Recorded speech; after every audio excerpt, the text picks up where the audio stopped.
Hi everyone, thanks for joining me today. Before we begin the treatment, I thought it would be nice to take a quick look beneath the surface and explore some of the muscles we'll be discussing throughout today's session. To help you visualise some of the muscles, I'll now show you two photographs of my partner's back. He's a competitive bodybuilder, and these photos were taken when he was preparing for a competition. And as you can see at this stage, he's carrying very little body fat, making many of the muscles much easier to see. Lastly, here is a more traditional anatomy image for you. Please feel free to screenshot any of the images from today's video for your future reference. I hope those images were useful for you. And now we can begin.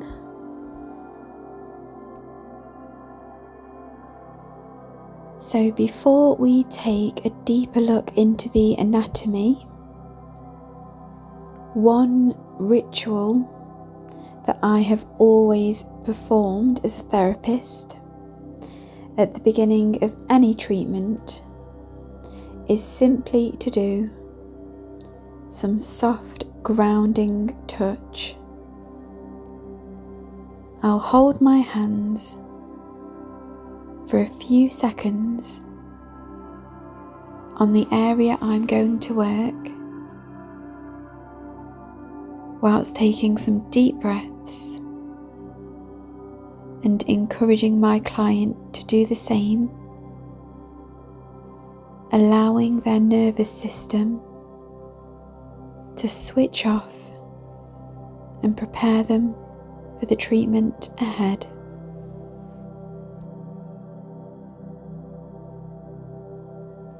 When you're applying your oil or lotion, it's really important to make sure the whole of the back is covered. The lower back and the sides of the back can often be overlooked. So just make sure you spend a few moments covering all the areas.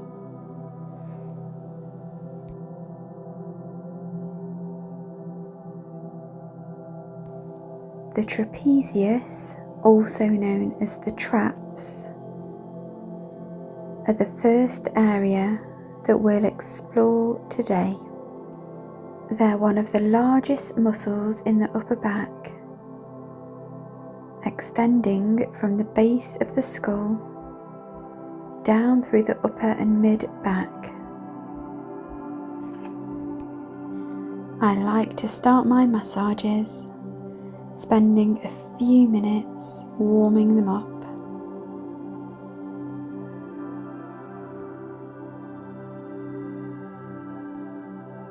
In all of the 17 years that I've been a therapist, I would probably have to say that this area is where most clients frequently report tension and discomfort.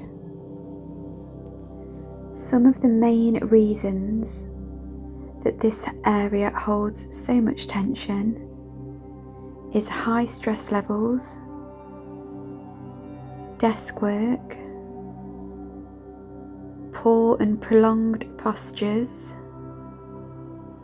and certainly in the world we live in today, being on your phone for a long time adds a lot of pressure in this area.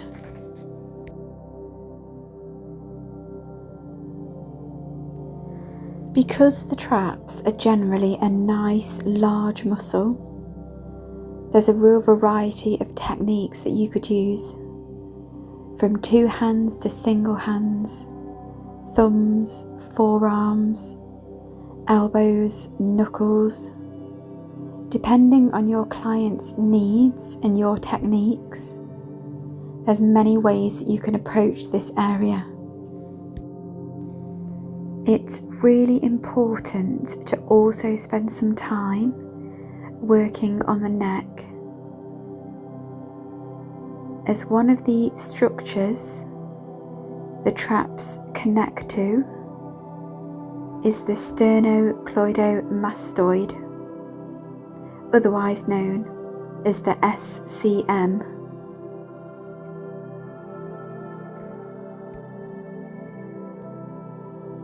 If I feel as though my client is particularly tight along the traps, I'll quite like to use my knuckles,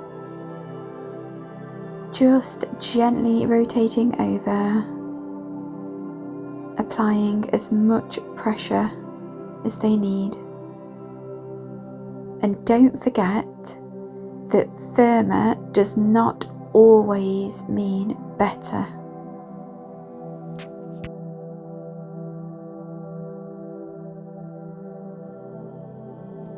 I would definitely say one of the biggest lessons I've learned in my career so far is always to work with your own intuition, and if you can feel a client begins to tense as you apply more pressure, then try to ease off a little bit, because sometimes actually applying less pressure and holding for longer can be the best way to release the tension.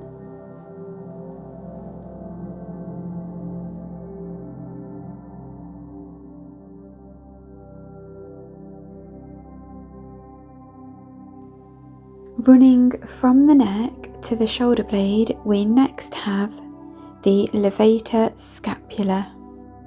If you have a larger client and you struggle to identify the scapula, you could go ahead, if they have the flexibility, and get them to pop their hand behind their back to really open up that shoulder blade. Because there's often so much tension along this area, my preference, if it's right for the client, is to run along the length of the shoulder blade using my elbows and then holding in wherever I feel particular areas of tension.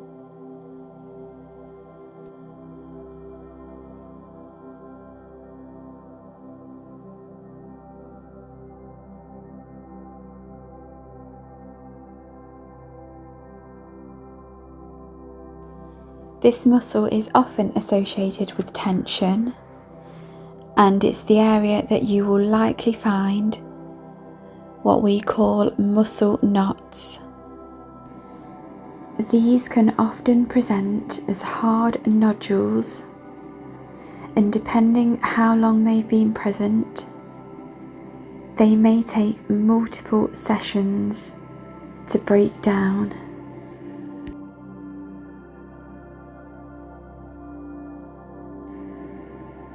I really like to stack my hands on top of each other, using my body weight to apply pressure, gliding the fingertips along the edge of the shoulder blade and breaking down those areas of tension.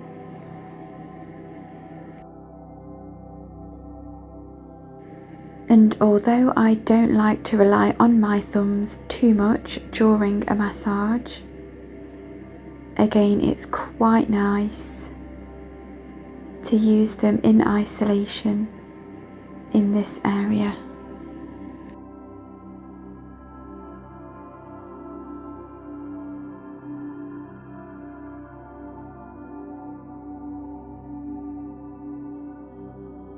We'll now move on to the rhomboids.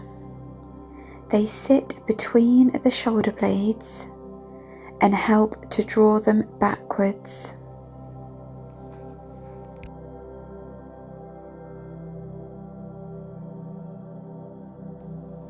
And again, depending on your client, their size and their muscular development, this will influence the techniques that you feel appropriate to use. Because my partner's rhomboids are quite developed, for his back, using my forearms and elbows softens this area really nicely. You could also work down using thumbs and knuckles.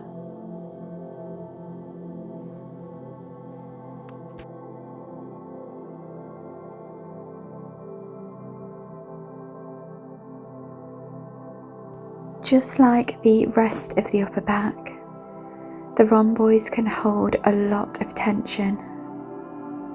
And so stacking my thumbs next to each other, I like to work my way up and down as though I'm trying to push the muscle away from the spine.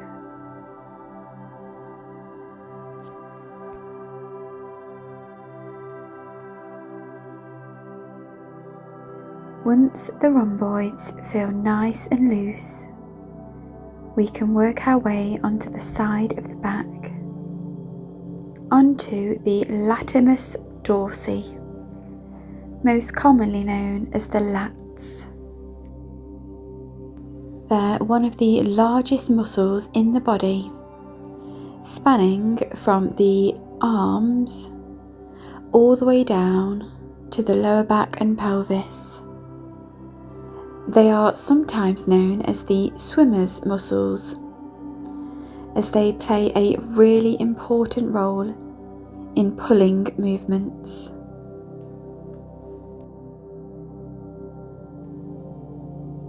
I often find that the side of the back can be forgotten about during a massage, but it's actually such an important area to focus on, especially if your client is experiencing any problems with their shoulder mobility. There's such a range of techniques that you can use.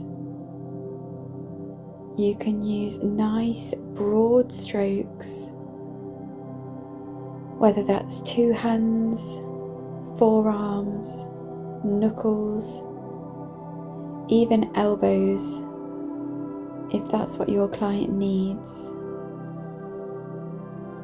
Releasing the lateral tissues can provide so much movement within the shoulders, and often people hold a lot more tension here than they even realised. There may be some specific points that are extremely tender within the lats, so just check in with your client and make sure they're comfortable.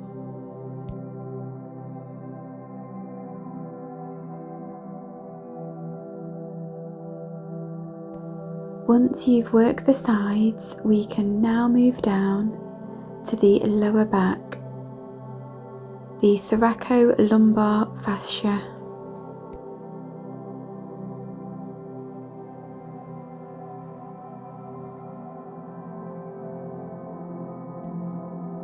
Unlike the muscles that we've discussed so far, this isn't a muscle itself, more of a large network of connective tissue that links many of the structures throughout the back, the core, and the hips. I like to use broad strokes using the forearm to gently break down any tension within this sheet of connective tissue.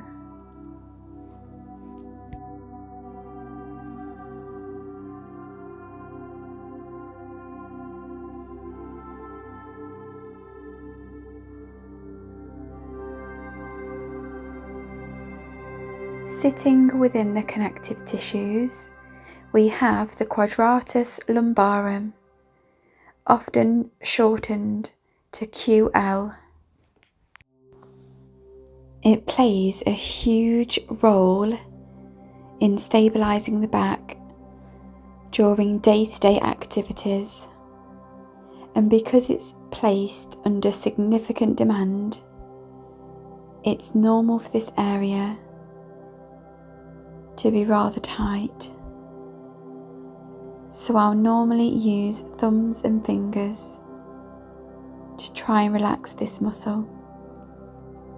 Once you've worked the lower back and you can feel the connective tissue has softened, we can go up to the Erector Spinae. Running alongside either side of the spine, although often spoken about as a single muscle, they're actually made up of several muscles working together to support movement and posture.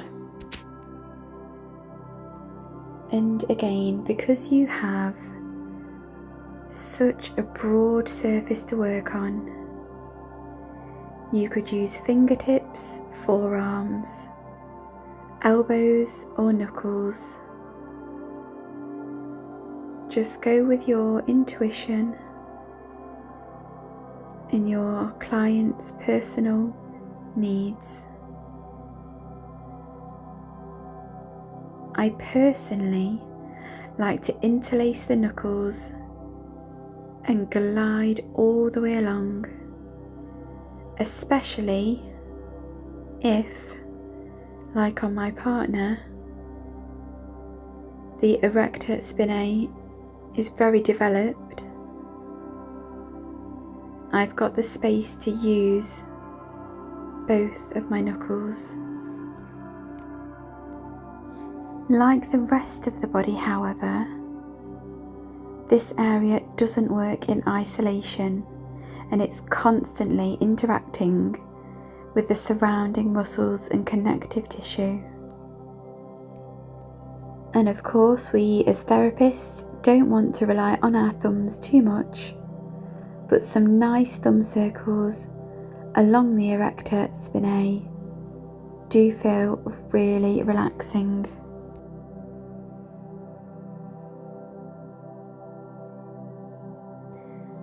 I think for me as a therapist, one of the most fascinating aspects of the body that I've noticed over the years is just how interconnected everything is.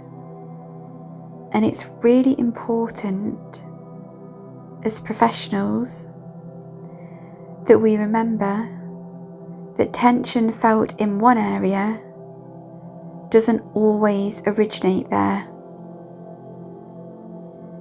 The body is a system with muscles and joints and connective tissues from head to toe, constantly influencing one another.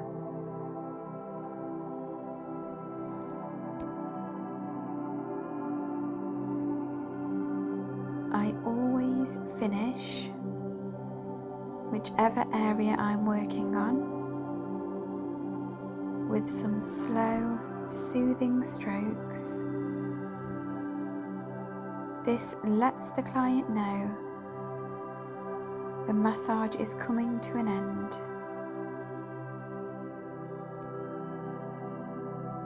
If you've made it this far, thank you so much for joining me today. I really hope you found this treatment relaxing and informative. If you'd like to see more anatomy focused treatments, just let me know in the comments. Thanks so much for watching, and I'll see you in the next one.